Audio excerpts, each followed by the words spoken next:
Hello there, my name is Aaron and I'm the guy who makes things out of toys and everyday junk. This week, well, I have to admit, this build kind of got derailed halfway through, and instead of me making an Ork Stompa, I made a Pacman Stompa instead. Simply because I thought he looked cuter. So without further ado, let's start scratching that build. As you can see, I went shopping on Amazon looking for cheap toys and came across this. It's a Dino Strike toy. Admittedly, I bought these because of the packaging and the fact it was getting two for just under €3. Now, I've no idea what's inside, so let's find out. You know, it's a bit like unwrapping a Terry's chocolate orange, is this? Some of you may not know what that is, so Google it.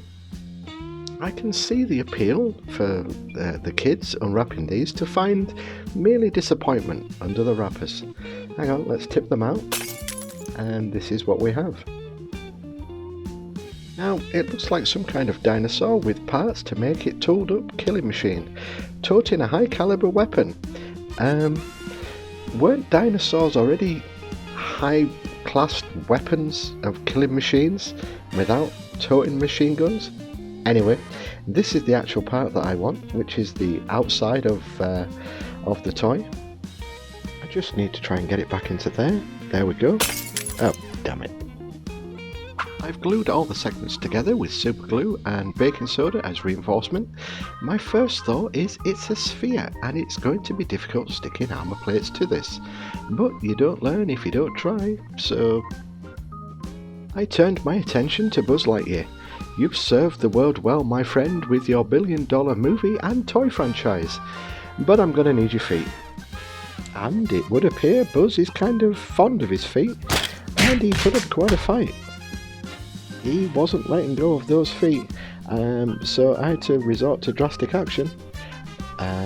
Look away now, kids. It was a hero's fight, but pure brute force and ignorance won the day, and I now have 2 feet. I'm thinking I should have left some of his legs on. Oh look, it's got right, and this one has left. How cute. Just so then I know which feet is which. I grabbed some pens, just so I could use the pen tops, just to cover the gaps that are in his ankles. So my thinking was hot glue, stick it in the hole, and then stick one of the pen lids into the hole. Now, it was looking a little bit too Frankenstein monsterish, you know, with the bolts and nuts sticking out the side of his neck. They were sticking out too far. But I make these mistakes, so then you don't have to if you ever copy any of these builds.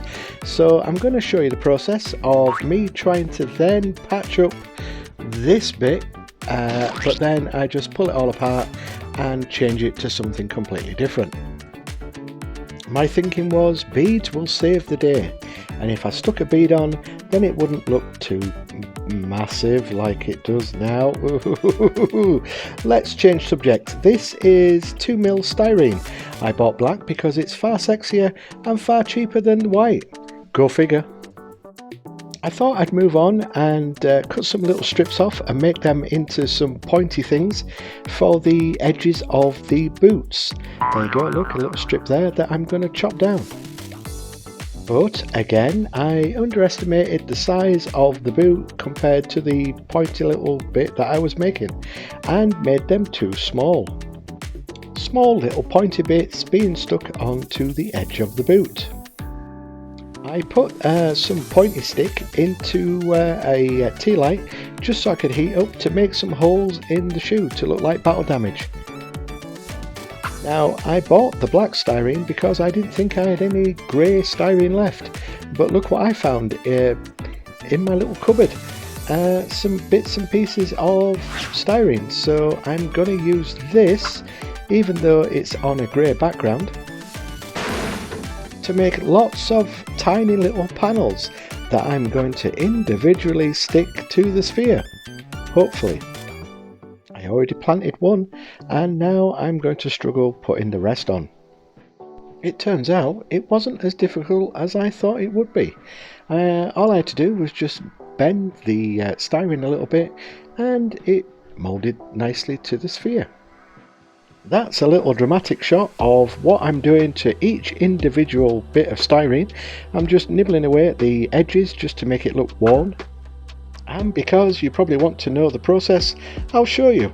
Just use a kind of bluntish blade, because then you're not going to have cut fingers, and just nibble away and chop away at the bit of plastic until you get rough edges. If you've made it this far and want to leave a comment, please leave this code word before your comment so I can judge how far you've got before skipping to the glamour shots. And this week's code word is... Oh, and while you're at it, don't forget to like and subscribe. Every little helps, I suppose. Oh, that's a trademark to Tesco's. It helps the channel. Thanks. So where was I? Yes. So the sphere is done, the armour is on, and now I'm just trying to work out how to make some arms, or shoulders, or shoulder blade arms. Having failed at that, I decided to try my hand at making some legs.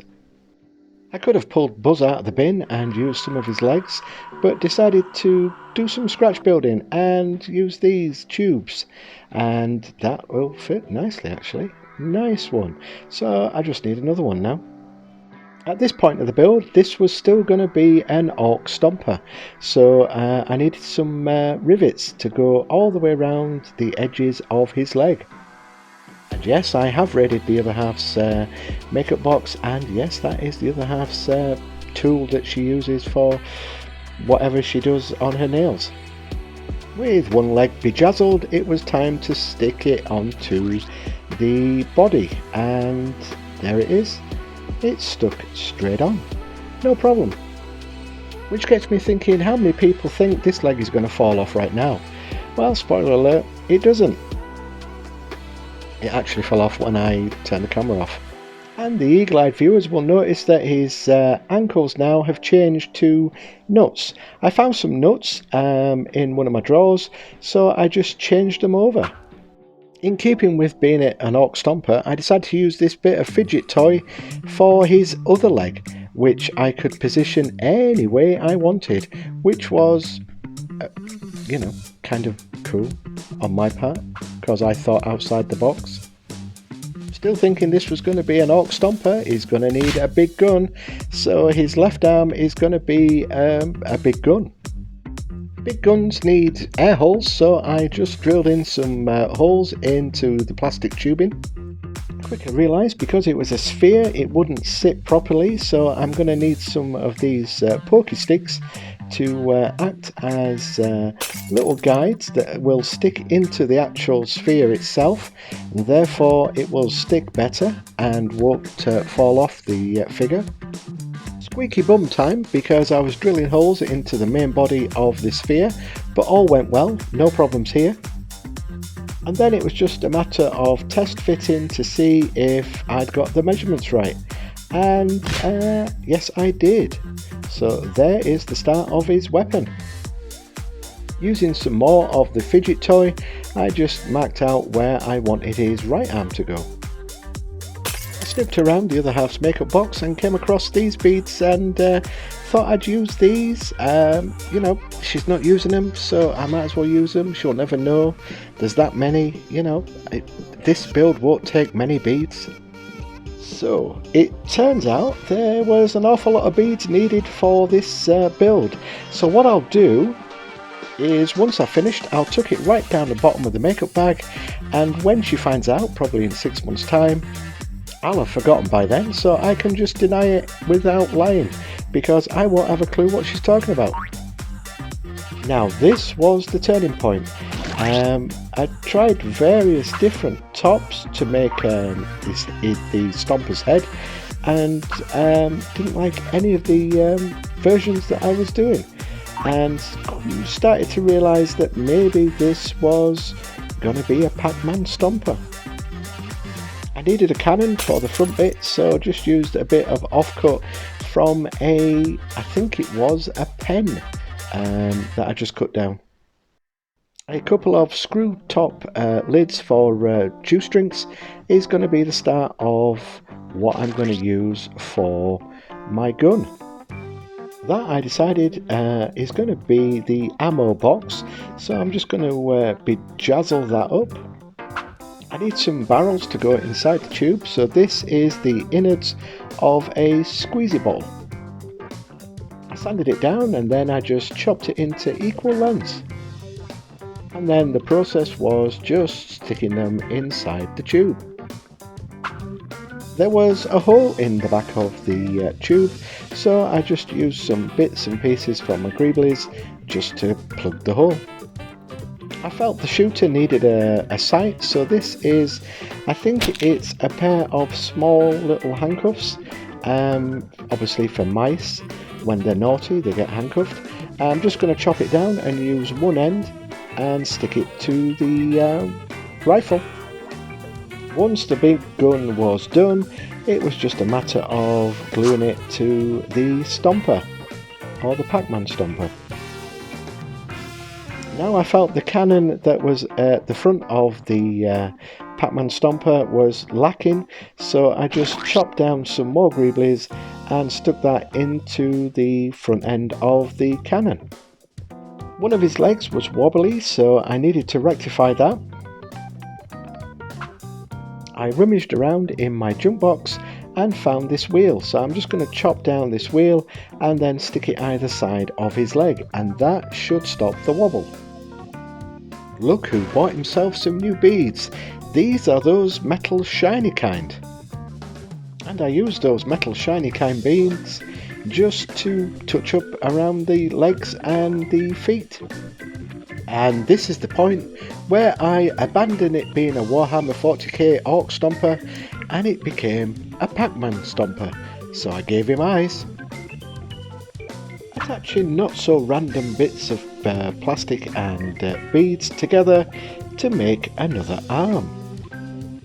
Now this cute little figure here has some nice little detail to it, so I'm just going to chop off the bit that I need and then I'll stick it onto my build. And that little bit went right there. So that's his arm. It's a chainsaw, I kind of guess. Built it up with just bits and pieces of junk. So now it's time to add the arms to the Pacman Stompa, starting with his chainsaw. And then I stuck on the big shooter, which was stuck on earlier, but I quickly took it off because, well, it kind of fell off, so I had to redo it all. But hey, look, it works now, it's stuck on. And there it is, the Pacman Stompa in all its naked glory before the base coat of grey.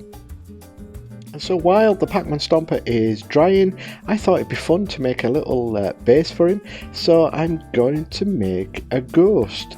That's right, a Pacman Stompa is always chasing the ghost. That's not bad for a first attempt at making a ghost, so I just quickly cut it out. I'm going to paint the ghost blue. Pretty sure the ghost had a name in the Pacman video games. If anybody knows, leave it in the comment. It'll be fun to know.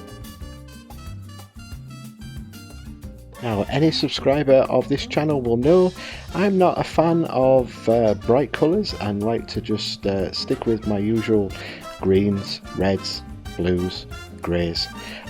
So yellow is totally out of my comfort zone, and well, I just stuck with it because this was a Pacman and Pacman is yellow. All the armour pieces I'd stuck onto his feet is going to be yellow as well.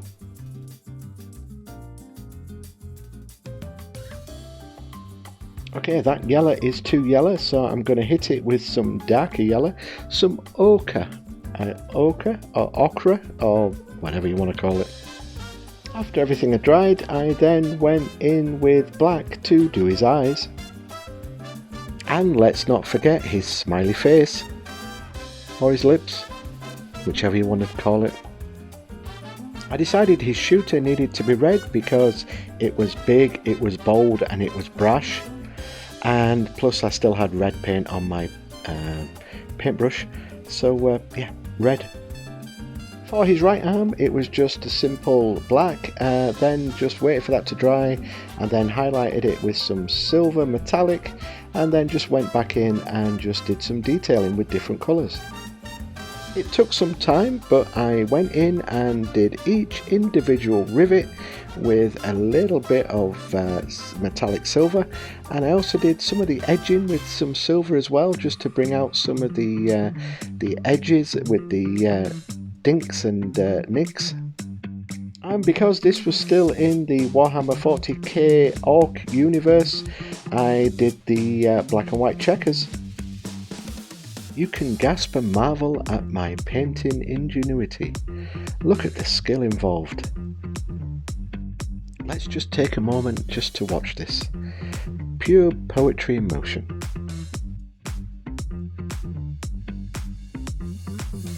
Then it was on to the chainsaw and did the yellow stripy thing, because I've noticed on some of the stompers they have some yellow stripies, so that's what I did. And that's it, my Pacman Stompa is complete. Glamour shots are next. Keep scratching that build.